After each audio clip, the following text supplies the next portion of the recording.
Tholele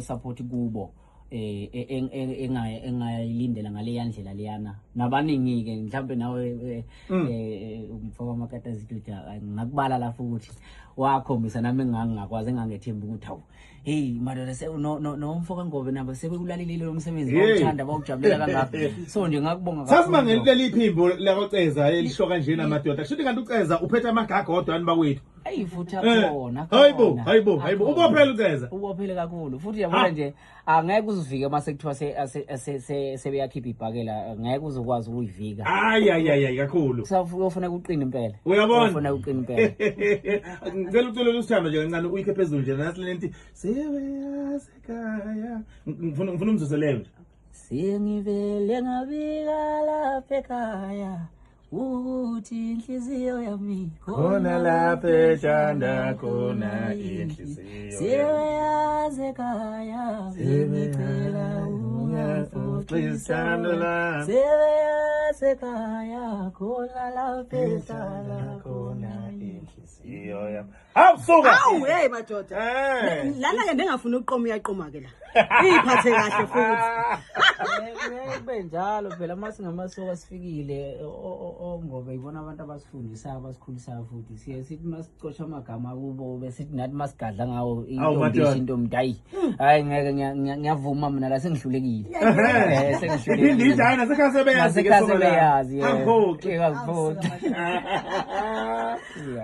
ke mnamalaba yini le yenza ukuthi umculo wakho ke nale nje elithi impobelelano ngizwile ivama ukukhuma kakhulu mhlawumbe ngokuthi iduduza inhliziyo ezibhlungu esinye isikhathi igcile ekutheni iyikhuthaze kakhulu mhlawumbe yindaba umculo wakho ube kanjalo mina ngisho ukuthi mhlawumbe ngikhule vele ngumuntu ocabanga izinto eziningi nokubuka ke ukuthinteka kwenhliziyo zabantu okwezinye izinto bezenzeka phambi kwami ezinye izinto mhlawumbe ngiyibukela kwabanye abantu ngase ngibuye ngibheka futhi ukuthi emculweni thina singabantu abadalela ukuthi masicula sicule ingoma ezokwazi ukuthi ithinta umuntu noma mhlawumbe imenze abe nokulangazelela noma imenze abe sothandweni kuningi esiyasicule ngakho so mina ngokwami noma kwelami side ngumuntu kahle kakhulu nokuthinta inhliziyo zabantu ngoba ukulimala kwenhliziyo noma mhlawumbe ukuthinteka lapho kuthinteke khona noma ngamiphi indlela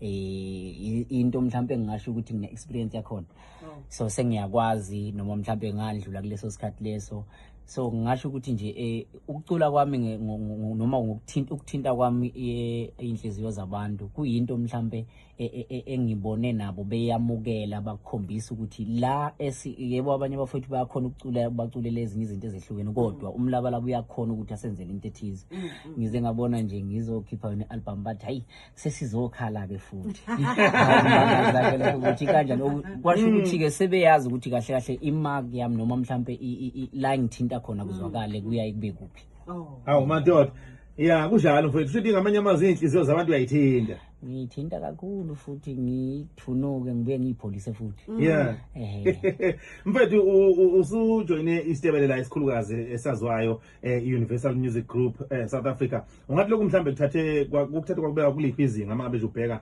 kona ke la umkhakha wezomculo kaMaskandi kimi kube kukhulu kakhulu ngoba hayi ngeke ngabaziba impela ke bona isikhathi hayi bekulandela bengilandela bethi ubani lo mfowethu sifuna ukuzosebenza nawe ngathi madodana mina kancane nami ngisabhizinisi izinto zami kodwa ngokuthi nje nginaye ngisebenzisana nabantu abakhona ukuthi bebe nomqondo ngaphambili kwami abadala futhi so ngiye sahlala phansi noNondaba wangifonela saxoxa ukuthi hayi wendoda kunabantu lapha abalokhu bengihlupha ngawe ngathi nami bayangifonela wayesethi no ake sibalalele ukuthi bathini so sahlala phansi nabo ngabalalela ngabona ukuthi lokhu engenakho nami mhlawumbe engikwenzayo mina ngokwami kukhona kodwa la ngihamba khona ngishayeke ngingakhona ukufinyelela khona. So ngathi emandleni abo ngibona ngathi bazohamba bangakwazi ukuthi bangilekelele. So kwakhona ukuqala kwami ukuthatha isinqumo sokuthi ngingakhona ukusebenzisana nabo ngoba banawo amandla ukuthatha umsebenzi wami bawubeke ezingeni. So namanje kukhulu kakhulu kimi esesikwenzile, sinama album awu2 aphumile ngaphansi kwabo, kodwa nje umehluko ngiyabona kunami ebengizenzela mina mathupha nabo uma umsebenzi uphethwe yibona. Ngibona kunomehluko omkhulu kakhulu. Kezwakala mfowethu. Mhlawumbe nje sesizophetha ikuphi nje mhlawumbe nje okuyifiso zakho kule ndima yomculo nokuthi nje yini singayilindela kumlabalaba? Kuningi kodwa nje engakufisa njengamanje ukuthola ithuba einhlizweni zabantu, ngikhona ukungena ngigxile kubona noma mhlambe omunye umuntu engangithandi ngaleyo ndlela leyo engakawulalela umculo wami noma engakazinikeza isikhathi. Ngiyafisa ukuthi azinikeze isikhathi ngoba vele ngoba nami ngiculela bona abantu. Ngiyafisa ukuthi ehambeni kwesikhathi abantu bazi ukuthi umlabalaba ubani, umsebenzi wakhe ukanjani, beqhubeke futhi banikeze isupport nanoma ubani umculi okhona abakwazi ukuthi bamnikeze isupport ngendlela bamnikeza ngayo, baphinde baqhubeke futhi bawo-streama na online. Lokho nje ngakujabulela kakhulu ukubona. Ngiyohlezi nje nginabo umsebenzi ngiyohlezi ngibanikeza. Usakhumbula yini la vela kithi bacela ngiyakhumbula, ngiyakhumbula. Yazi makade zidudla mangixoxela lapho abanye abantu bathi mhlambe bayangibuza futhi abanye lengoma wawuthini, ngithi uthi kwakunzima. Kwakunzima lesasibancane kakhulu kwenzeka izinto ezazingaphezulu kwamehlethu, kodwa ke sakhula ngoba namhlanje singamadoda. Washaya ingoma evele yenza umkhephehleli athatha ihawu lakhe, athatha intelezi achele, aphuma athole ekhanda isihlanga khala athi ngisho komfo kabhanda umuntu athi impilo. Ngoba vele ngingeke ngasho nje nasekuqaleni ukuthi masicula thina siyayisicule ngezinto mhlawumbe esazi kahle ukuthi ziyayithinta abantu. Uyabona nje le ngoma lena uma uthi uyabheka nje asiyona ingoma yengane ngathi ngiyalalela ingane yensizwa nje impela iyayisho ivususinga. So manje lakho lokho kuyayi kungikhulise nami ukuthi kanti ngiyakwazi ukuthinta nabantu abakhulile kunami. So kule album le khona njengamanje ukhiphile izethembiso ikhona le mhlawumbe ikhona enye ethi ayibe njalo eyomsizwa nje. Ikhona into ofanele uqine la ubhekene nengwadla. Kufanele uqine mfana la ubhekene, kufanele uqine mfana la ubhekene. Bese ngibuza ngithi usuka le ngakini uzala ngakithi. Hayi ngisuke ngimtshela impela lapho ngithi mfana awuyigoqa impela angeke uzosivale sami. Madoda.